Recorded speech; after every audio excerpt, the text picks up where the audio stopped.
Je suis Mukendika Basele, mais cette fois-ci, je me présente sous ma casquette de chercheur et inventeur. Je suis chimiste de formation, mais dans le programme tant secondaire qu'universitaire en RDC, tout était basé sur la chimie industrielle. Parce qu'à l'époque, c'était la Gécamine, c'était la Miba, c'était Kilomoto, et toutes ces entreprises étaient basées sur les minéraux. Et la formation des jeunes que nous étions était en prévision des futurs cadres dans ces entreprises-là. Aujourd'hui, 50 ans plus tard, tout a changé. Nous sommes maintenant à l'époque de la technique bio. On revient à la nature. C'est ainsi que, à un moment donné, il y a plus de 20 ans, une idée m'était venue de m'intéresser aussi aux plantes, aux racines, aux fruits, aux graines, etc. Et j'ai commencé à faire mes recherches. Ce qui fait qu'aujourd'hui, j'ai réussi à inventer plusieurs produits à partir de la matière organique. Des produits qui compensent un tout petit peu les dégâts que causent les produits chimiques dans le domaine cosmétique. Pour aller vite, je commence par le premier produit que je considère comme étant ma découverte la plus sensationnelle. Il s'agit de mon défrisant naturel tiré à partir du curcuma. Ceux qui connaissent le curcuma, pas le curcuma industriel déjà transformé en poudre. Hein. Moi, je prends le curcuma qui vient du Bas-Congo, ce qu'on appelle manjano en swahili. En lingala, on appelle ça kingondi. Hein. Ça s'utilise dans l'alimentation, surtout dans la préparation du riz et des mbika chez nos frères du Bas-Congo. Alors j'ai réussi à extraire cette huile qui joue le rôle d'un défrisant naturel. Vous n'avez pas besoin d'eau, vous avez seulement besoin d'appliquer 2 bouchons, vous massez pendant 1 minute et vous peignez. Les photos vont vous montrer l'expérience. Ça s'adapte à toutes les chevelures. Que ce soit pour un bébé d'1 semaine, d'1 mois, que ce soit pour un vieillard de 60 ans, ça marche. L'avantage est que vous ne vous brûlez pas les cheveux, vous n'avez pas de cicatrices qui restent ou bien des touffes de cheveux qui partent sur le crâne. Les photos vont vous le prouver. Un deuxième produit que j'ai pu trouver dans mes recherches, c'est un pousse-cheveux. Un pousse-cheveux à base d'à peu près 6 plantes. Mais les plantes principales sont moringa, aloe vera et une sorte d'algue qui pousse au bord des fleuves et qu'on appelle spiruline. La spiruline, c'est une plante qui pousse le long des rivières. Cette combinaison, sous forme de pommade, produit un pousse-cheveux extraordinaire.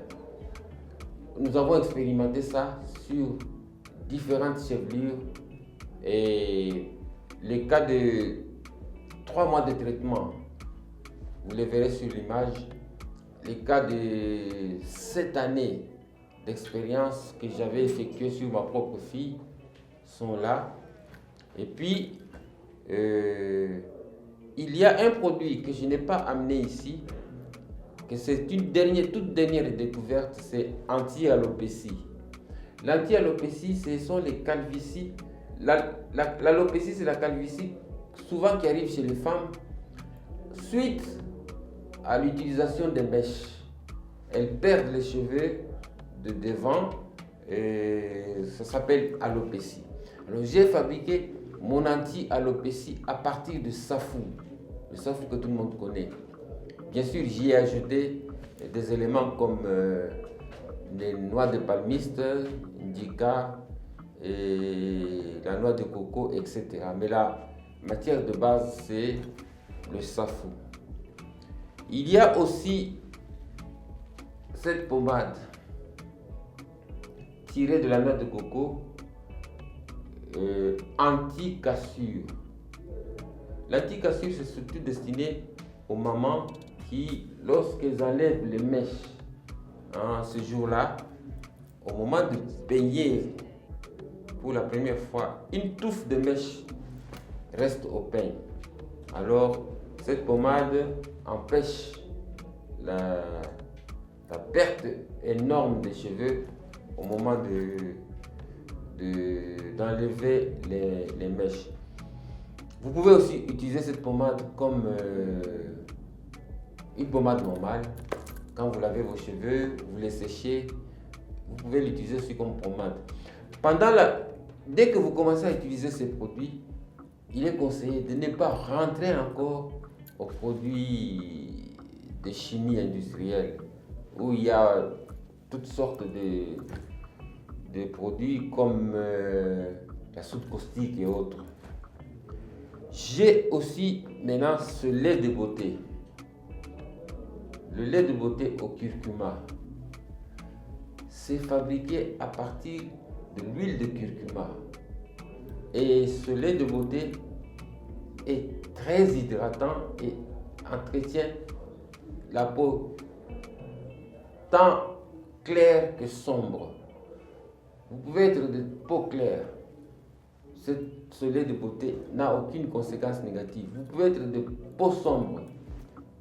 Le curcuma embellit la peau sans l'abîmer. Je devais vous présenter aussi, parce que quand je traite, j'extrais l'huile, il y a des résidus de curcuma qui restent. Avec ce résidu, je fabrique l'anti-tampon. Les brûlures que vous avez suite aux attaques de l'hydroquinone ou bien du mercure et d'autres produits qu'on ajoute dans des savons éclaircissants. C'est une catastrophe actuellement. Si vous regardez les mamans, vous regardez même nos compères qui avaient cherché à s'éclaircir la peau, aujourd'hui, ils subissent les conséquences des taches indélébiles. Alors pour un homme, c'est encore pire parce que vous ne pouvez pas tenir une conférence, vous ne pouvez pas passer une émission à la télévision quand vous avez ce genre, vous ne pouvez pas vous maquiller pour cacher ces taches-là. Alors, à partir de curcuma, j'ai aussi un anti-tache. Ça, ce n'est qu'une petite partie de mes inventions. Avec le temps, on viendra vous montrer plusieurs autres inventions faites uniquement avec les produits locaux, nos plantes d'ici, nos racines de la RDC. Rien ne vient de l'extérieur. Pour finir, regardez ce qui s'est passé. Quand je fabrique toutes ces histoires, les résidus qui restent, on ne les jette pas. Parce que ce sont des produits comestibles.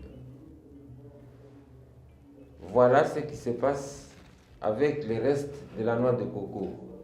Quand j'extrais l'huile et je fabrique mes différents produits, les résidus donnent ce biscuit de noix de coco. Ici, c'est un peu mes recherches sur la transformation alimentaire. C'est un biscuit à base de soya. Le soya de chez nous et le maïs. d'ici au Congo. Je n'utilise pas le maïs importé là que vous voyez dans des sacs colorés, bien embellis. Non, j'utilise d'autres maïs qui viennent de Bandundu, qui passent par nos moulins et je fabrique ce biscuit. C'est un biscuit alimentaire très riche en protéines à cause du soya qui est dedans. Pour ceux qui ont vécu au Kasaï à l'époque, dans les années 70-80, il y avait une usine qui fabriquait un biscuit qu'on appelait Bisoka. Alors c'est cette formule-là que j'ai essayé de refaire en me rappelant de mon enfance. Parce qu'à l'époque, ce sont les catholiques qui faisaient ces biscuits. Ça traversait même les frontières. Ça partait jusqu'en Centrafrique, au Gabon, etc. En souvenir de ce biscuit-là, j'ai essayé de faire la même chose, mais en l'améliorant un tout petit peu pour fabriquer ce biscuit de soya comme transformation alimentaire. Voilà pour la journée d'aujourd'hui ce que j'ai voulu vous présenter dans mes recherches de techniques bio. Tout est ici tiré de la République démocratique du Congo. Le défrisant, le pousse-cheveux, l'anti-cassure, le lait de beauté, le biscuit des noix de coco et enfin le biscuit de soya. Merci beaucoup et à la prochaine.